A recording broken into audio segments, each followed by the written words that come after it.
All right, back to the past, not back to the future. We're back to the past. Talking more about history of psychology, and specifically looking at the ripples, I guess, from that big stone that Freud threw into this discipline that was developing. It was developing with a very scientific focus, and then Freud suddenly brought in this medical curveball, as it were, and stopped it being about sort of the study of the conscious mind, and instead kind of shaped it towards the study of pathology, of mental disorders. And in fact, along the way, developed all these theories that extended well beyond mental disorders and became, in a sense, theories about human behavior, but theories that the scientific community felt just couldn't be tested, that were not scientific theories. They were just pulled out of thin air, very fascinating, very interesting, but how do you know if it's real? And if you can never test whether it's real, then it's not science. Okay, so how did they then react to this? Let's find out. Lecture 5, Psychology After Freud. All right. Well, perhaps not surprisingly, the reaction was to suddenly retreat and in fact become more scientific than ever before. And what I'm referring to, of course, now is the scientific group within psychology. Though the clinical psychology that Freud started continued on and flourished. Okay, and I'll come back to that in a point, but it's certainly not the case that people went flocking away from clinical psychology. Once Freud had kind of set that stake in the ground, it was there and it continued on. But the more scientific-minded psychologists, they did react to Freud's ideas, and they reacted by saying, "Oh my goodness, we want to be a science of the mind, a science of psychology. We really have to be scientific. We cannot just come up with things like id and ego and throw it out there and suggest maybe it's true if we can't prove that it's true. We have to be much more disciplined." Now, specifically, they really went to a far end of this discipline scale. The suggestion was by most behaviorists, and that's what this new school of psychology is called, behaviorism. Behaviorists said, here's the best way to go. Let's restrict our experiments and our theories to things we can manipulate and things we can measure precisely. Some people call this SR psychology, stimuli, which are things you can manipulate, and responses, which are things you can measure. And what happens in between? Let's not talk about that because we don't know. Those are theoretical things. We can't see what happens between when we present a stimulus and a person responds. And so let's just not go there. Let's keep that separate. Okay, let me give you an example, and I'm going to use this example for a couple of reasons. First, to show that you can still get at some very interesting issues despite these constraints. But also, I hope to give you a sense that these are constraining boundaries, and therefore it's not surprising that future psychologists are going to try to break out of them. But here's a good example to give you a start. So this is the Little Albert experiment. It's one of the famous psychology experiments, partly because of its dubious ethics. It's a little worrisome. If this was your child, I don't think you would be happy about it. But this is how the experiment worked. We start with Albert here, little Albert, and before anything happens, we have little Albert in a room and we expose him to nice little furry creatures like this. And we look at his response. So the creatures would be the stimulus. So here's a stimulus here, a little furry rabbit. And the response would be literally, how does Albert respond? And as kind of suggested in this picture, if you ignore the ominous hammer for a second, Albert's okay with the rabbit. Okay, and early on, before anything happened in this experiment, Albert was fine with furry critters. No fear response, no negativity at all. Now, he did show negativity to other stimuli. So let's forget about the critters for a second and say, okay, we have Albert in the room, and somebody bangs on something metal with a hammer. Makes that clanging sound. That scares Albert. So Albert gets scared, and he cries, and he reacts in fear. So rabbit doesn't produce any reaction. Hammer produces fear. And so now the experiment is, well, what if we now associate the critter with the noise? Okay, what if we reliably do the following? We have Albert in a room.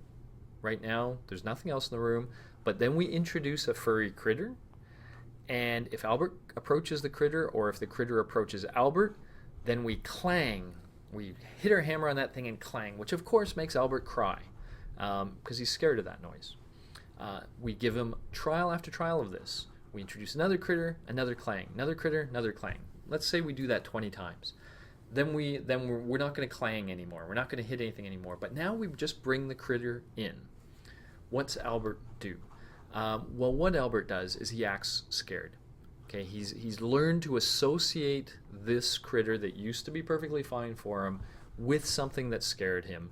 And now he reacts in fear, not only to rabbits, by the way, but to stuffed rabbits, to shawls that are furry, to anything sort of like that. He's suddenly scared of all these things. So to the behaviorists, they say, okay, now this is a cool experiment because we've just manipulated the stimuli in ways we can measure. You know, the rabbit was there without the clang, and then we had a rabbit with the clang. So this is all very clear and scientific what we did. And the behaviors that Albert shows are clearly measurable and categorizable in a way we all agree. And what we've shown in this experiment is that something like fear can be conditioned. Okay, you can learn to become scared of something. And that's what we've demonstrated. So, you know, absolutely true.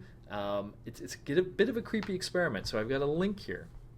And what I would like you to do is take a moment and follow that link, and it'll show you, you know, real footage of this experiment. I think you'll find it a little uncomfortable, but you know, it really does kind of show this notion of behavioralism and the importance of the environment in terms of affecting how we grow. So it has some profound implications. So let's start there. Okay, check that out and come on back. All right, welcome back. Well, so behaviorism was really important for psychology. It was that retreat to a much more scientific place, and so now we really had a pretty big split. We had clinical psychology going strong, but clinical psychology was really about the treatment predominantly of mental disorders. And then we had this experimental psychology that was more just generally inquisitive about, you know, human nature and what can we learn. But the problem was that this behaviorist approach, restricting yourself to stimuli and responses, there's only so much you can do within that space. And it was kind of like psychologists needed a way out, and they got a way out.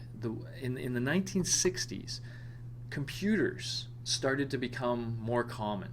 And that's important because computers formed a very important analogy for psychologists. Here were devices that kind of did things humans did. They took input and they produced output. So kind of like a behavioral stimulus response.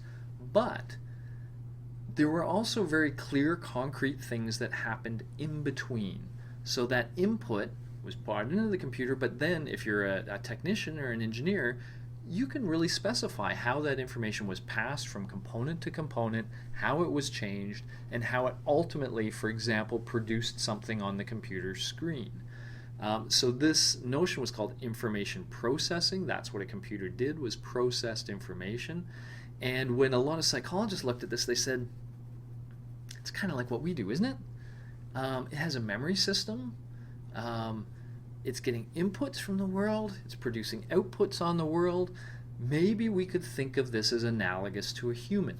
Maybe we could think of the hardware as the brain, and then the program, the software, as thoughts, as cognitive experiences. And so suddenly this was an analogy. And suddenly things like memory, which seemed really squishy before, there was this concrete notion of memory in a computer. And so it didn't seem quite as theoretical.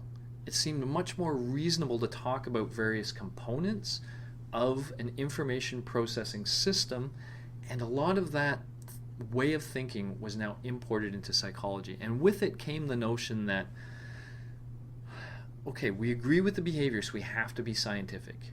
But what we don't agree with is that you have to be able to directly measure everything you're interested in. If what you're interested in leaves some sort of trace, so if learning leaves a trace of some sort and we can look at that trace, we can make inferences about learning. We can go ahead and talk about that theoretical construct and infer what the data tells us about that. So that really opened the door, and it was kind of a middle ground. we're going to be a little theoretical. We're going to deal with some of these abstract concepts, but we're going to do it scientifically. Now, cognitive psychology was primarily interested in the individual, thinking about sort of the average individual and how does the average memory system work and the average attention system work. This was also a time, of course, of civil unrest in the 60s and 70s. And think of things like Vietnam, political unrest, communism versus fascism, although fascism was largely kind of deteriorating by that point in time. But there was political instability, and so people some psychologists said, well, I want to know more than that. I want to actually study things like how humans influence each other and how groups work together. How things like prejudice are formed. This was also times in America of things like segregation. And so this new kind of psychology opened up, social psychology, that's really about how humans interact with one another. At the same time, both of these, you can kind of say, are still focused on the average human being, the way an average human being system works, the way that average human being is influenced by others. Some psychologists thought, well, that's interesting, but I actually want to know how a given individual is different from another. So they studied things like, for example, intelligence. What makes one person more intelligent than another person? And is there anything we can do about that? So it's often educational systems really drove studies of individual differences and trying to learn about that.